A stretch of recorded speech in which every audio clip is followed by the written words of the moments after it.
Hello friends, this is Mr. Sachin Kharade, Assistant Professor, Department of Plant Biotechnology, KK College of Agricultural Biotechnology, Nasik. Now going to deliver a topic on sterilization techniques, which is generally used in plant tissue culture experiments. So we will turn towards the basic concept of sterilization. So first of all, we will see what is sterilization. So definition says that sterilization can be defined as any process that effectively kills or eliminates transmissible agents such as fungi, bacteria, viruses, and prions from a surface, equipment, food, medicines, and the biological culture medium. So we have already known that the sterilization is very effective process in the aseptic laboratories or in vitro cultures where the contamination arises from various microorganisms such as fungi, bacteria, viruses, and prions. So we will turn towards the basic methodology or overall methodology of these sterilization techniques. So first of all, we will see the physical methods. So in which there are three types or three methods are there. First one is the heat method, second one is the radiation method, and third one is the filtration method. So in the heat sterilization, there are again two types. First one is the dry heat sterilization, and second one is the moist heat. So in the heat sterilization, there are red heat, flaming, then the encernination, then the hot air oven. Likewise, the procedures are followed. In moist heat sterilization, there are mainly used system that is autoclaving, and in which we have to provide below 100 degrees Celsius temperature at 100 degrees Celsius and the above the 100 degrees Celsius. So this heat is the moist heat. Then second method is no, radiation, in which there are two types, that is non-ionizing radiation, in which there are infrared and ultraviolet rays, and in ionizing radiation there are X-rays and the gamma rays. So in the filter sterilization or third method, in which we will see the depth filter, membrane filter, and the air filter. So likewise, physical sterilization, there are remaining method or next method, that is chemical sterilization, in which there are again two types. First one is the gaseous sterilization and second one is the liquid sterilization. So in the gaseous, there are a number of gases used to sterilize the various rooms present in the laboratory. First of all, ethylene oxide, formaldehyde, nitrogen dioxide, ozone. Likewise, we will use the various gases for the sterilization. In the liquid sterilization, we will see the hydrogen peroxide, then the glutaraldehyde, then the hypochlorite solutions, then the ethanol, and the sodium hypochlorite. So likewise, various chemicals and the gases which is used inside the laboratory sterilization, we will see in the coming slide. So first of all, we will see the physical methods of sterilization, in which first one is the dry heat sterilization. So dry heat sterilization of an article is one of the earliest form of sterilization practiced. So it uses the hot air oven that or it uses the hot air that is either from the water vapor or has very little of it, whereas the moisture plays a minimal or no role in the process of sterilization. So in this method, there are completely hot air is provided to the material for the sterilization. The dry heat sterilization process is accomplished by condition, that is where heat is absorbed by the exterior surface of an atom and the passed inward to the next layer. So eventually the entire atom reaches the proper temperature needed to the achieve sterilization. So we have already known the various microorganism which is not alive at the temperature of 50 or above 50 degrees Celsius. So this temperature provided in the dry heat sterilization is more than 50 degrees Celsius, so that in the high temperature there is killing of this microorganism from the surface of this material. So proper time and temperature for the dry heat sterilization is 160 degrees Celsius, that is 320 Fahrenheit for 2 hours, and 170 degrees Celsius for 1 hour. Or in case of high velocity hot air sterilizers, we can use the 190 degrees Celsius for 6 to 20 minutes. So dry heat lyses the protein in an organism, causes oxide-free radical damage, causing drying of cells, and can even burn them to ashes as incineration. So instrument used in the dry heat sterilization includes hot air oven, then the incineration or burning, then the flame sterilization, microwave oven, then the Bunsen burners and glass bead sterilizers. So these various instruments we have already seen in the laboratory for the sterilization of various equipment like glasswares, then the stainless steel things, that is forceps, then the scalpel. So for that various purpose, then the wire loop in the microbiology. So various consumables we can sterilize by this dry heat sterilization. So these are the various pictures or photographs of instrument which are enlisted in the earlier slide, that is hot air oven, then the flaming, then the Bunsen burner, then the microwave oven, then the glass bead sterilization. So these instruments mainly used to sterilize the various consumables or glasswares or stainless steel material by the dry heat sterilization. So next one is the wet heat sterilization or the moist heat sterilization. So moist heat sterilization is the procedure in which heated or high pressure system or stems is used to sterilize an object. So in which killing any bacteria, viruses or spores that may have contaminated by the object. So we have to expose our object in the steam heat or the under the high pressure. So moist heat sterilization involves the use of steam in the range of 121 degrees Celsius to 34 degrees Celsius, and steam under pressure is used to generate high temperature needed for the sterilization. So saturated steam acts as an effective sterilizing agent in the wet heat sterilization. So nutrient media, various chemicals and the glasswares are sterilized with the use of this autoclave machine, and the autoclave has the temperature ranges from 115 to 135 degrees Celsius. So the standard condition for the autoclaving has temperature of 121 degrees Celsius and the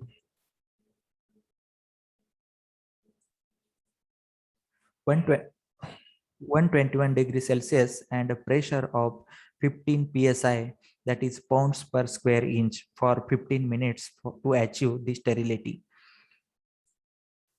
Then the autoclaves uses pressurized steam to destroy the microorganism and are the most dependable system available for the decontamination of the laboratory waste and sterilization of laboratory glassware, media, and the reagents.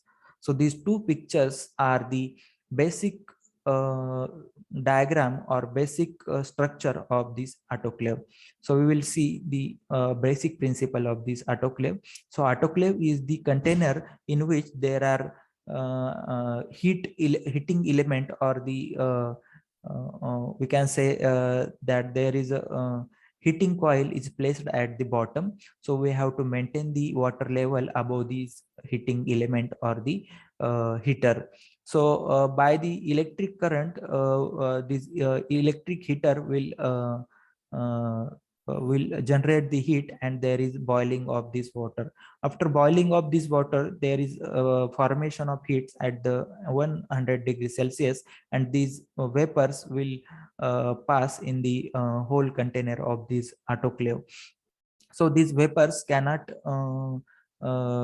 cross or cannot go out from this container due to the pack lid which is placed at the top of this autoclave system. So there are number of walls and pressure gauge are placed on the top of this autoclave. That's why there is no leakage of any vapors in the autoclave. So due to the high vapors generated in the autoclave, there are generation of this pressure in the container. So if our temperature will rises up to the 121 degrees Celsius, there is a formation of 15 psi pressure in the autoclave, and on this higher pressure and the higher temperature, that is 121 degrees Celsius, our material get sterilized in the high heat. So these are the various instruments used in the wet heat sterilization or moist heat sterilization. That main instrument is the autoclave. We can use the pressure cooker also for this autoclaving system. So there are a number of models which are present in the laboratory, that is pressure cooker type autoclave, then the common laboratory autoclave, then the vertical autoclave, which is we can see in the our laboratory, then the horizontal autoclave, and the large automatic hospital autoclave. So these are the various structure which is used in the laboratory by as per our need. So next one is the radiation sterilization.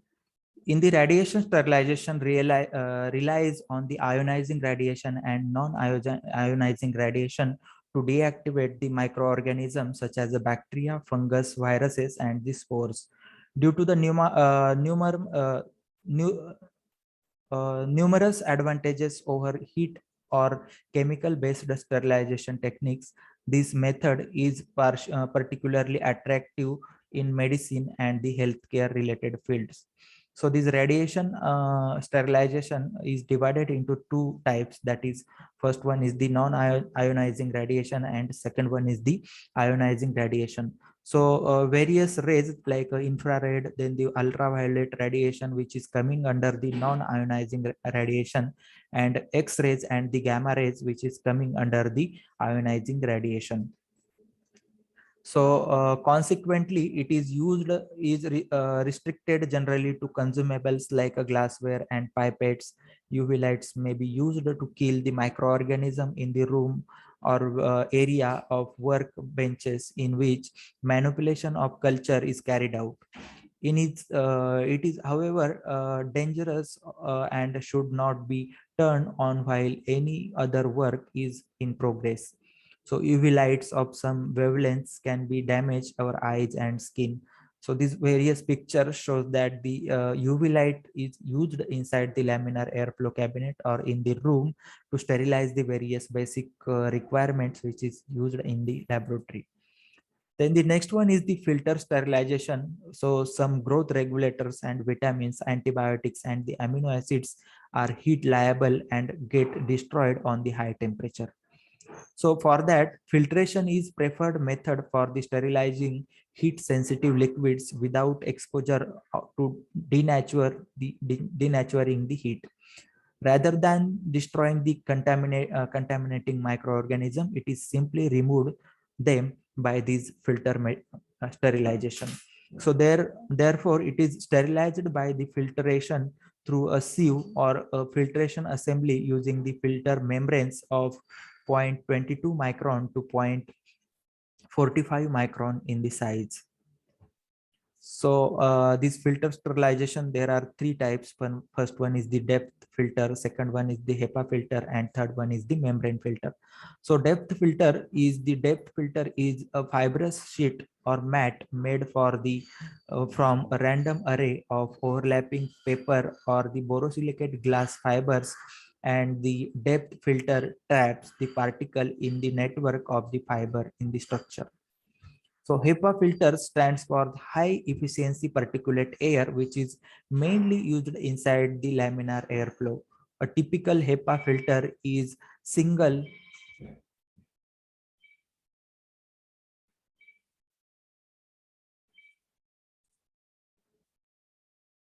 So a typical HEPA filter is a single sheet of borosilicate glass fiber that has been treated with a water repellent binder.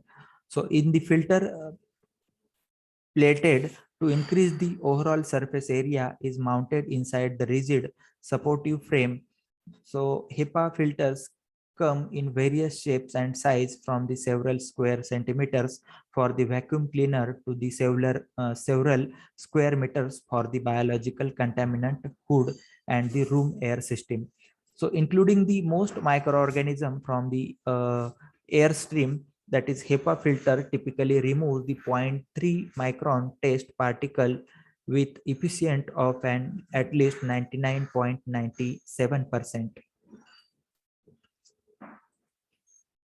So the next one is the membrane filter. So membrane filters are the most common type of filters used in the liquid sterilization in the microbiology laboratory or the plant tissue culture laboratory. So membrane filters are composed of high tensile strength polymers such as the cellulose acetate, cellulose nitrate, or the polysulfone.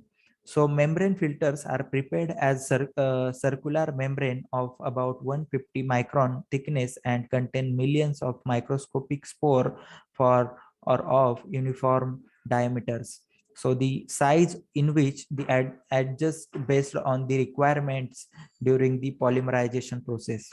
So positives of the porosities of the membrane filters ranges from zero point 0.1 micrometer to the 10 micrometer, and the most of the commonly used membrane filters has pore size that is from 0.22 micron to 0.45 micron.